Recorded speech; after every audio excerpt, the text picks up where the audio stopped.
Tu as sûrement déjà pris le trade parfait sur le papier, structure claire, setup nickel, tout était là.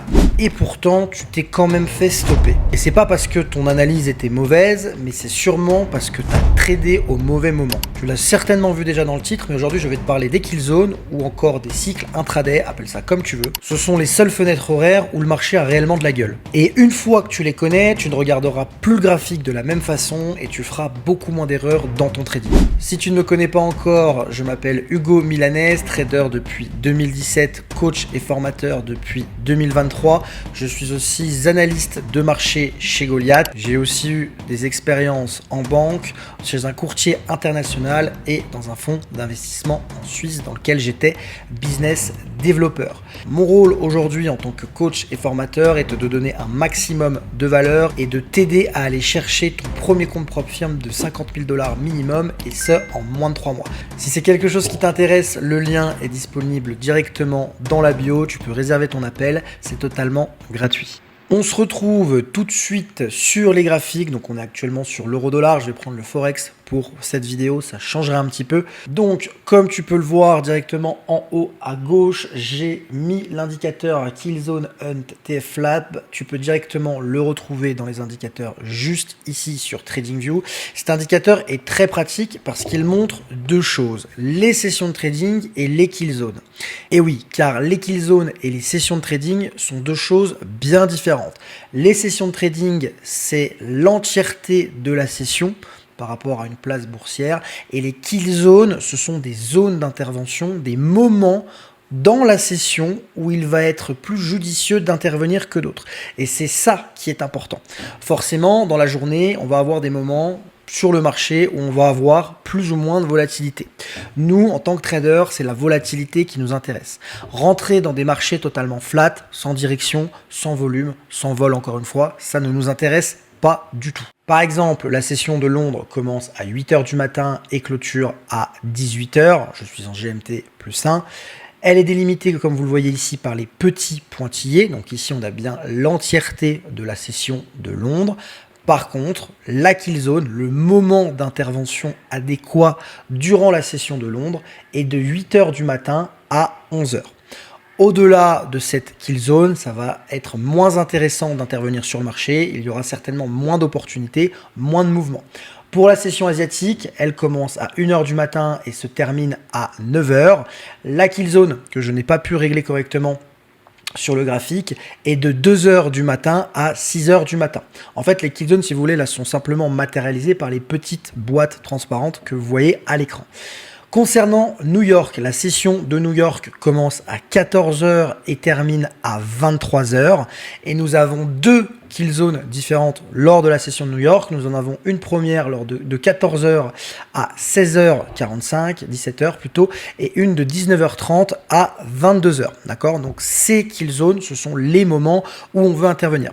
Vous allez me dire, mais pourquoi il y a des moments où c'est plus intéressant d'intervenir que d'autres? Et ben, je vais prendre comme exemple New York, qui va certainement être le plus flagrant. Tout simplement, New York, en fait, de 17 h 30 jusqu'à 19 h 30, donc durant cette période que j'ai entourée sur le graphique, les intervenants partent manger. Donc forcément, si les intervenants sont moins présents sur le marché, il y a moins de transactions qui sont effectuées, et donc les marchés sont un petit peu plus lents, un petit peu plus mous, et c'est plus difficile de trouver des opportunités. Du moins, on va plutôt assister généralement à des marchés en range. Pour ceux qui me connaissent, j'aime souvent parler de cycle également sur le DAX. Sur le DAX, qui est un indice européen, de 9 h à midi, on va avoir une volatilité assez sympathique. De midi à 15 h pendant le repas, c'est pas terrible.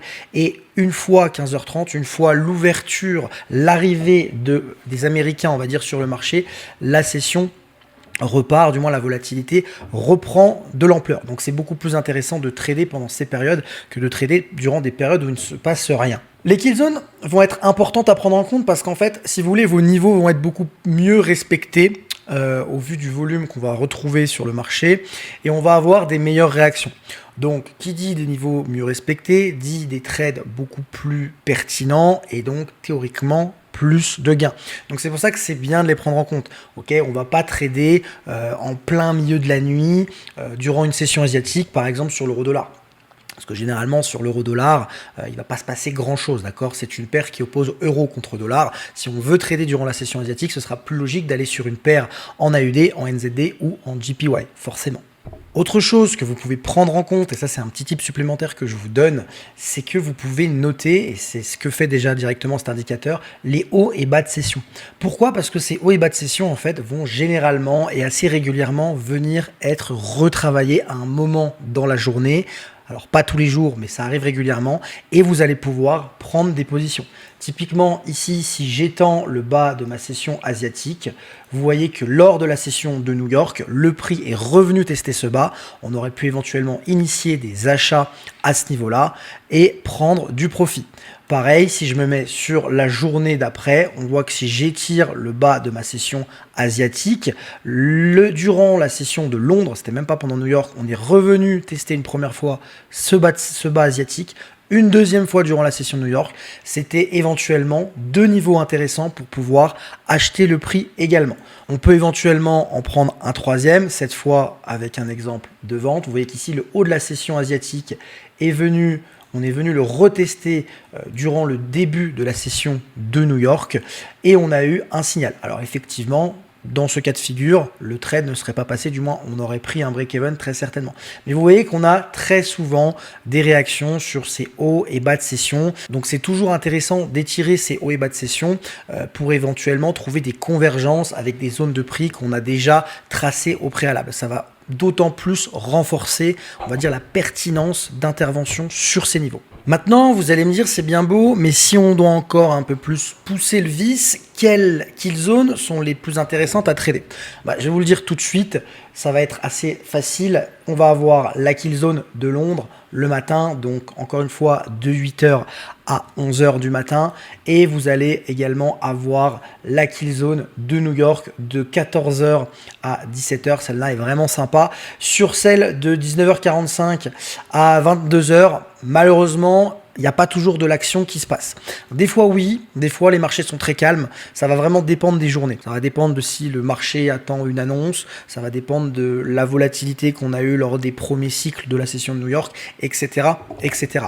Si vous voulez mon humble avis, la session asiatique, essayez de l'éviter au maximum. Par contre, toujours assez intéressant, comme je vous l'ai dit tout à l'heure, d'étendre les hauts et les bas de cette dernière. Alors, j'ai une question qui revient souvent et c'est une question qu'ont beaucoup de personnes, des membres de mon accompagnement. Du coup, comment je fais pour trader si j'ai un travail de journée?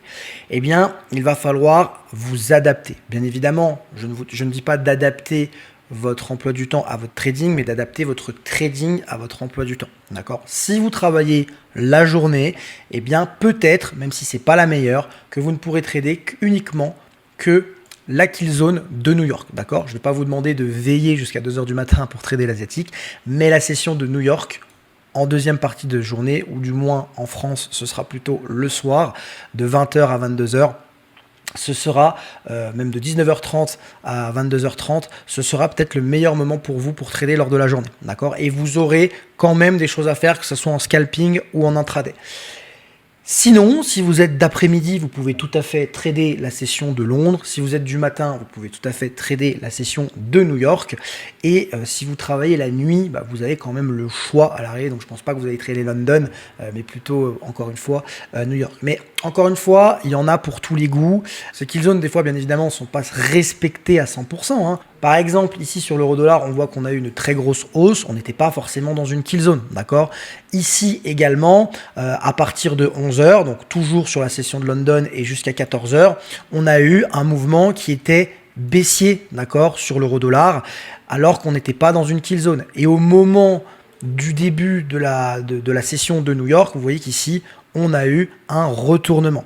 En outre, ce qui est hyper important de comprendre avec ces sessions de trading et ces kill zones et ces horaires, etc., c'est que ça va vous donner des indications temporelles. Ça va vous donner des indications quand vous allez pouvoir trader. Ça va vous donner des indications, est-ce que le marché va plutôt être en range, est-ce qu'il va plutôt être en impulsion, est-ce que je vais plutôt avoir une continuation, un retournement, parce que oui, ça aussi, c'est la même chose. Vous voyez que ici, exemple parfait, range asiatique, direction lors de la session de Londres et léger retournement, alors très léger, hein, mais très léger retournement lors de la session de New York, puis range. Et généralement, le marché a souvent tendance à se déplacer comme ça. Donc c'est important de savoir se repérer d'un point de vue temporalité parce que typiquement, si vous êtes, je vous prends un exemple, en position à l'achat et que vous savez qu'on va potentiellement changer d'horaire de kill zone, changer de session, que votre prix arrive sur un niveau de support, que vous êtes en position encore une fois à l'achat, ça va peut-être être le moment et ça va peut-être être judicieux de prendre des bénéfices